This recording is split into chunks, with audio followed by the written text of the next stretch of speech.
On average, so far in 2021, North York, the sellers in North York who own condominiums who are looking to sell are way more well-adjusted. In today's video, the average cost of condominiums per specific neighborhood in North York, Toronto.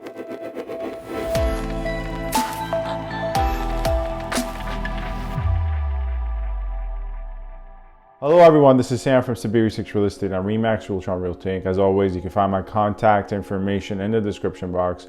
Furthermore, feel free to subscribe, comment, like, and review if you happen to enjoy my videos. Your support in that regard is much appreciated. Let's get to the topic of today's video, which is me going through specific neighborhoods, major neighborhoods in North York, Toronto as of February 25th, 2021, and breaking down the average condo price and all the other numbers you should know in terms of markets for the condos in those specific neighborhoods. Earlier, I made a similar video for the downtown core, which is a far more concentrated area. Then I made another video like this for the midtown portion of the city of Toronto with regards to the Toronto condo market. Now, I'm officially finally getting to North York. Before we get to the list of specific neighborhoods, a couple of key points here. First and foremost, these are only condominium apartments, not condominium townhomes of any kind or lofts potentially. Secondly, the time period is from the 1st of January to February 25th.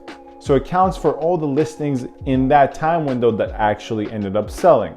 So as a result, when I go through the average listed price, the difference between the asking and selling price, the days on market, or other factoids, keep in mind that I'm only looking at listings that actually ended up selling in that time period. It does not account for listings that never ended up selling or ended up renting or are still on the market. Area number one, Clanton Park, where we see the average list price of $520,000 and the average sold price of also $520,000. So here is something important about this neighborhood. It's very close to Allen Road and intersecting highways. There isn't a lot of inventory there. It's only based on 19 transactions, although as you will see down the line in this video, 19 is still more than other areas that I'll be discussing, but it's 19 relative to its max number of inventory, which is, not that much. So it's not as if we're looking at 19 transactions relative to an area where there's like 2,000 inventory available, right?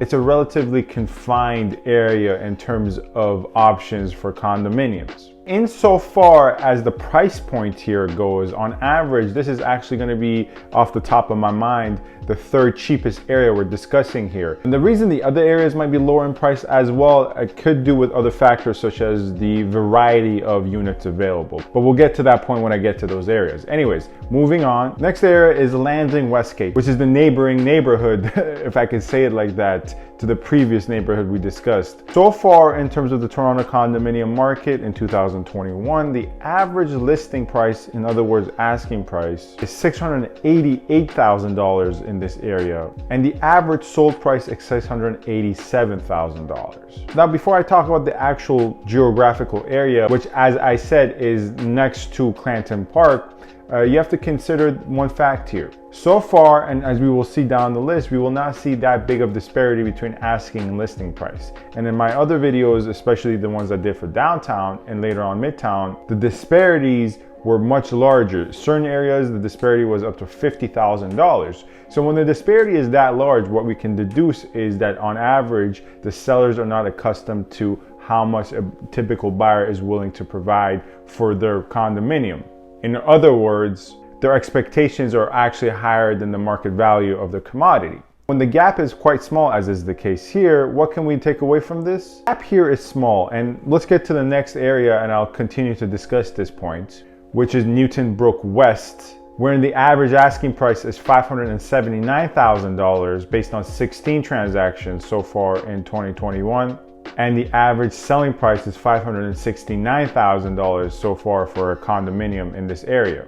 So continuing on the conversation of this disparity, as you can see, here it's a bit bigger. It's on average 98% of asking price. But what does this mean? Even though the disparity here is a bit bigger in terms of 10,000, where in the other areas was completely even in terms of asking and selling price, we will see that this list, the disparities are not going to get that big. So what does this say? Well, what we can deduce from this is 2 points. First and foremost, on average, so far in 2021, North York, the sellers in North York who own condominiums who are looking to sell are way more well adjusted to the market than comparing to large land masses such as downtown or midtown, right? In the first place, when the prices fell, they did not fall as much in the city of North York. Even though it's technically not a city, I think you understand what I'm saying. In the area of North York, although prices fell in November, December, they did not fall as much as downtown and midtown, downtown being the worst case example.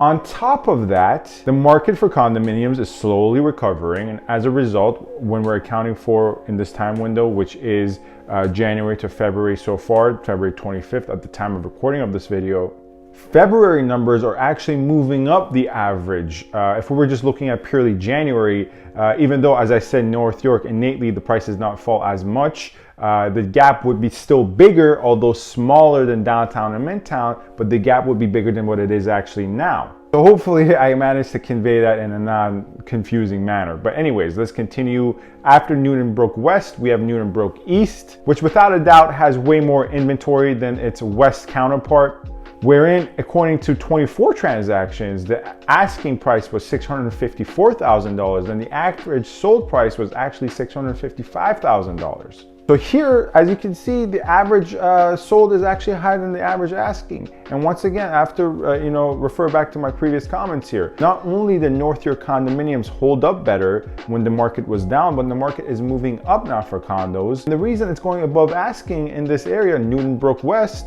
is because February is moving up the numbers, but even without that, the condominium options in Newtonbrook West are, in my frank opinion, better on average than Newtonbrook East. Well, now segueing into the next neighborhood, which is Westminster, Branson, which has the average asking price of $602,000 and the average sold price of $603,000. All these three previously stated areas, Newtonbrook West, Newtonbrook East, and this current one, these neighborhoods are very, very close to each other and they are right next to each other. And these areas actually have some of the oldest condominiums in the North York portion of the city of Toronto. And when you're looking for larger condominiums within 600 to 800 price points, so non-penthouses, but large condominiums in the city of Toronto with regards to the Toronto condominium market, typically sometimes you actually come here as well in Westminster, in Newtonbrook West and East, because they have the older ones, and a lot of the older condominium buildings that have the larger condo units within that price range are actually here. Moving on, Willowdale East. Average asking price is $667,000 and the average sold price is $663,000, so a differential of $4,000. This is based on, by far, the most transactions out of any of these neighborhoods. 181 sold condominiums so far in this specific area. The varying degrees of options available to the buyer is much higher.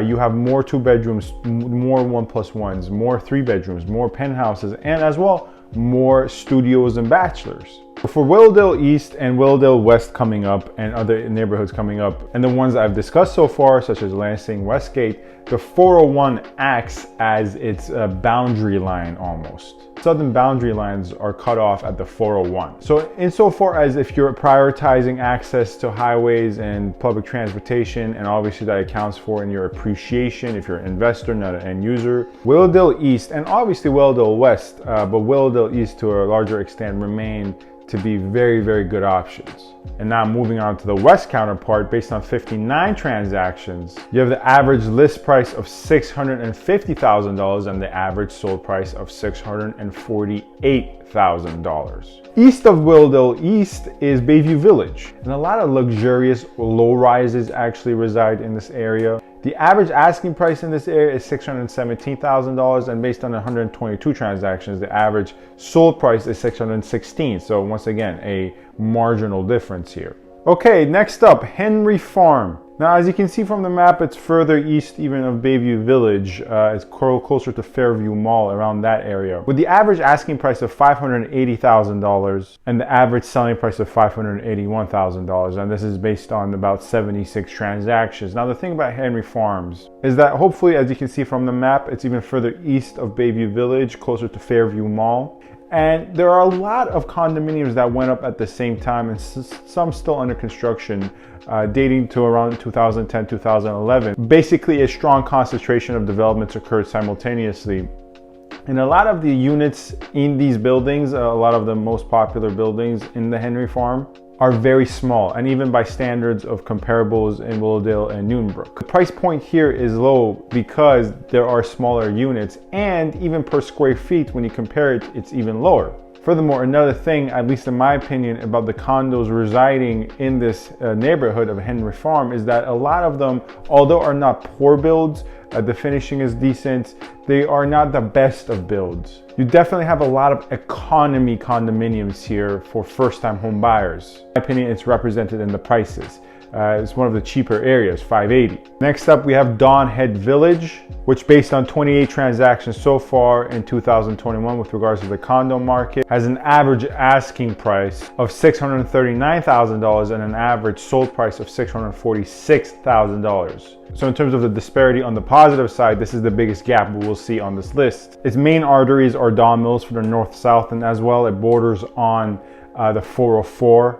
And in a sense, these two areas share Fairview as the common attraction, Fairview Mall. And one of the reasons, not the only, but one of the reasons that the average asking and selling price here for condos are higher is because there are some really good buildings in this area. And as well, the residential, so freehold, detached, semi-detached streets in many neighborhoods within this community some of them are very luxurious, and those actually do bring up the property values of condominiums as well. Even though they're complete separate different type of property types, they do have a positive, and in some cases in other areas negative effect on the condominiums nearby as well. Anyways, that's my rundown going through specific neighborhoods, giving you the numbers you need to know. Thanks for watching. Feel free to ask me any further questions you have in the comments, or get in touch with me with my Gmail. As well, please subscribe, comment, like, and review if you happen to enjoy this video. Thank you for watching, and stay safe.